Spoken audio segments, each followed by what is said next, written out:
Bonjour à tous, j'espère que vous allez bien.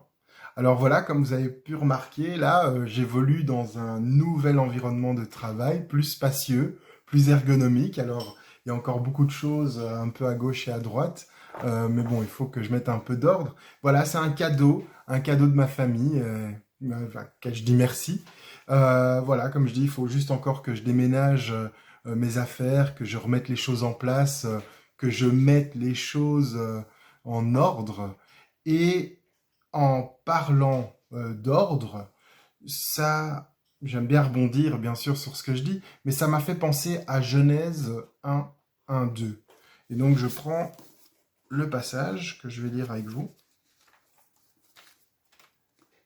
Au commencement, Dieu créa le ciel et la terre. La terre n'était que chaos et vide. Il y avait des ténèbres à la surface de l'abîme et l'Esprit de Dieu planait au-dessus des eaux. Voilà, la suite de ce passage qui est bien connu, très bien connu, ben c'est la suite du passage qui est donc le passage de la création. Et le passage nous montre comment Dieu a mis de l'ordre sur la terre, son ordre. Et la réflexion que je voulais partager avec vous ce matin, c'était justement sur l'ordre et le chaos. Et cette réflexion a débuté cette semaine alors que j'étais en train d'attendre ma femme et ma fille. J'étais assis dehors sur un banc et je regardais la nature. Je regardais la création de Dieu. Et je trouvais ça beau.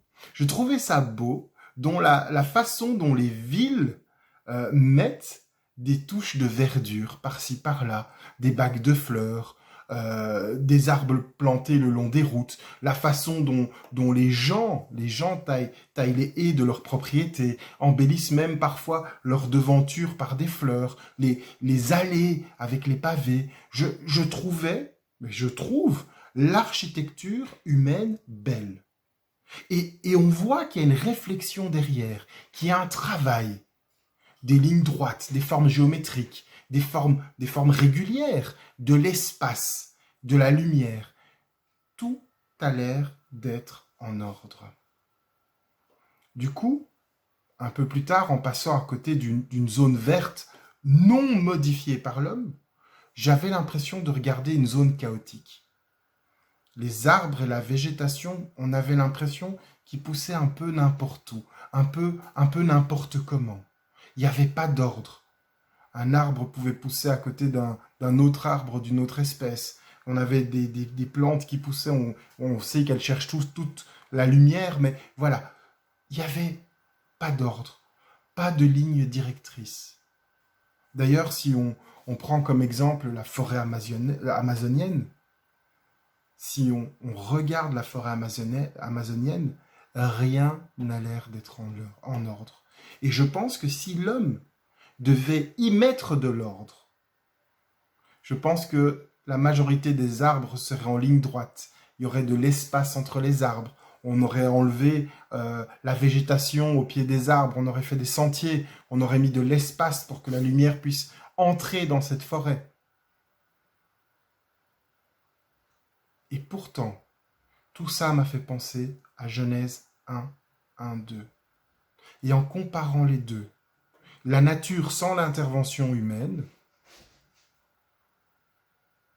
la nature avec l'intervention humaine,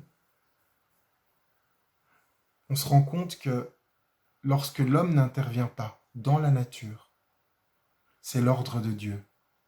Les zones qu'on appelle naturelles, ce ne sont pas des zones chaotiques. Lorsque Dieu y crée la terre, il crée un équilibre.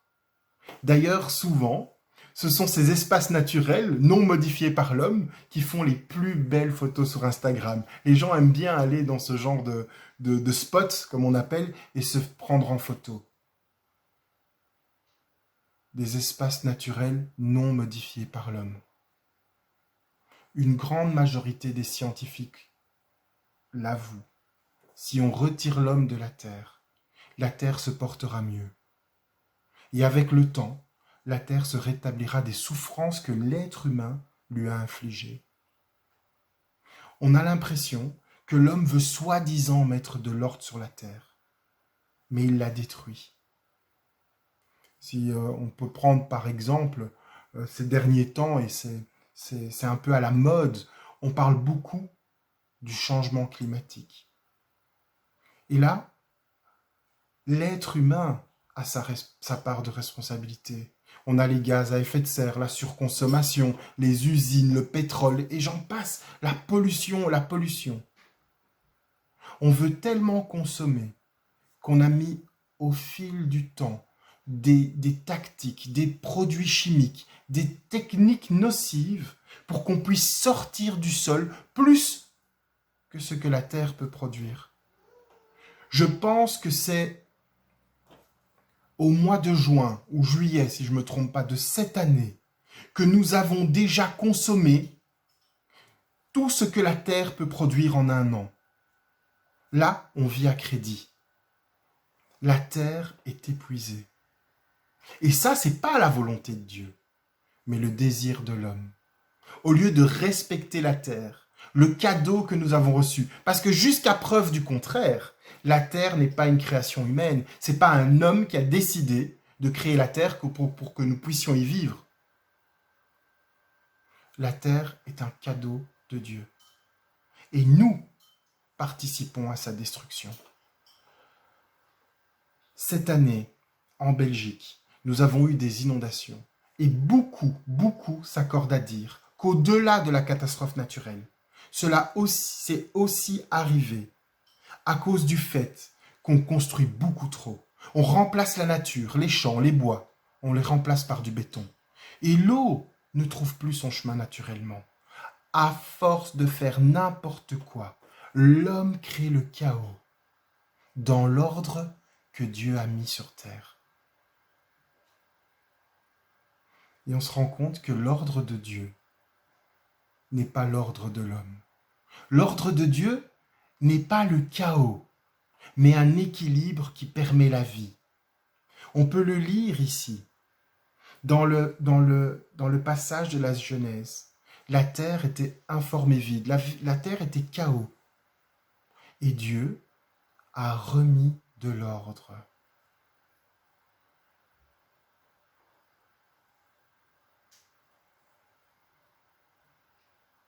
On vient d'effleurer ensemble le sujet de l'ordre et du chaos sur Terre. Et c'est un sujet qui est très intéressant. Je viens de l'effleurer, mais franchement, c'est vraiment des choses à laquelle je vous invite réellement en tant que disciple de Christ à pouvoir aussi vous questionner. Parce que les questions environnementales, ce ne sont pas seulement des questions environnementales. Alors ok, pour le moment c'est à la mode, mais c'est aussi une question de respect que nous devons avoir par rapport au cadeau que Dieu nous a fait. L'endroit que Dieu a préparé pour nous, la terre, l'endroit où l'on vit, mais aussi l'endroit qui nous permet de manger et de boire. Je pense vraiment que ce sont un réel questionnement que nous devons avoir.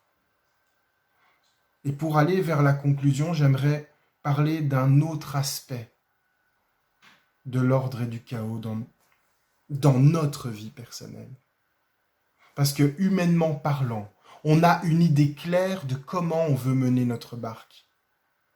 Tout comme on pense embellir la nature, la terre, on a aussi une idée de comment on veut vivre notre vie.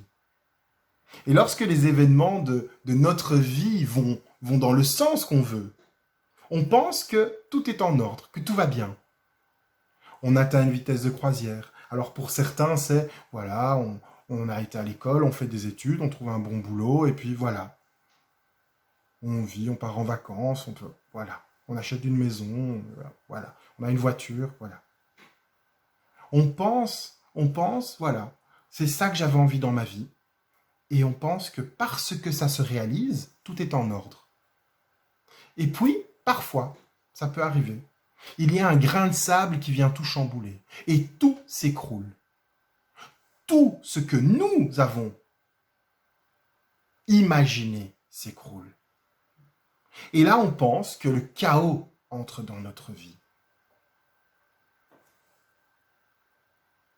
Tout comme pour la terre.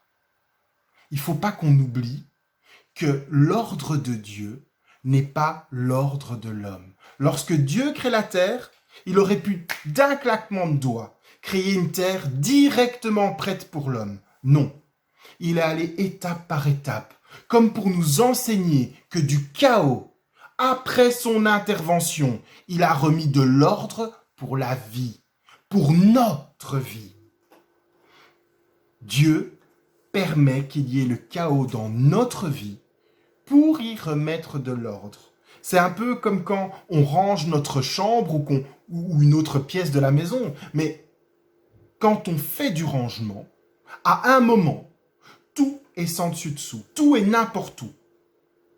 C'est le chaos. Et puis on commence, étape par étape, à remettre tout en ordre.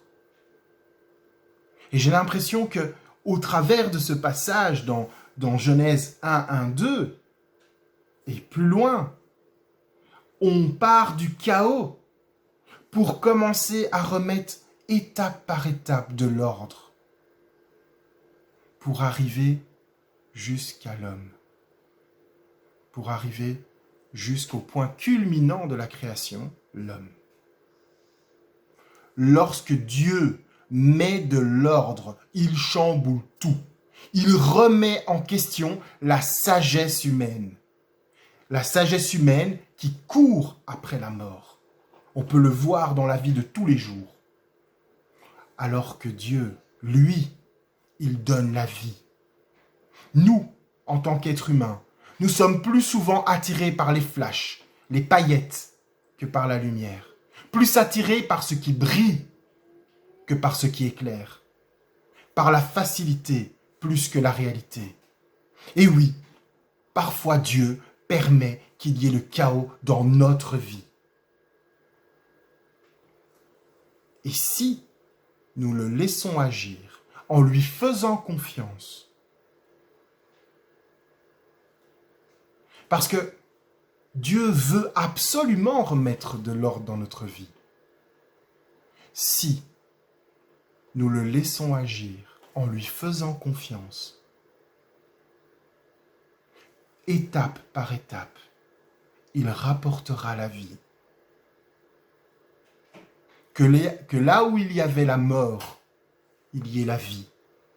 Que là où il y avait destruction, il y a construction. Là où il y avait fatigue, il y ait repos. Là où il y avait faim, il y a à manger en abondance.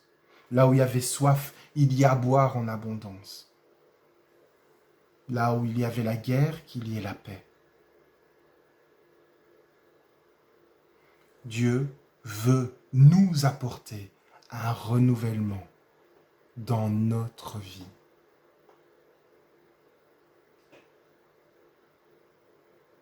Il ne faut pas avoir peur du chaos.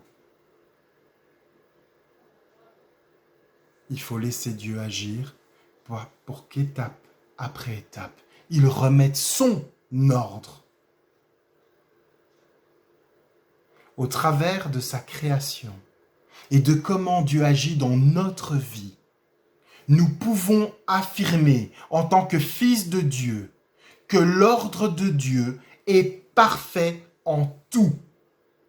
Et même si ça peut paraître chaotique pour les hommes, quand Dieu met de l'ordre, c'est pour la vie. Soyez bénis. Amen.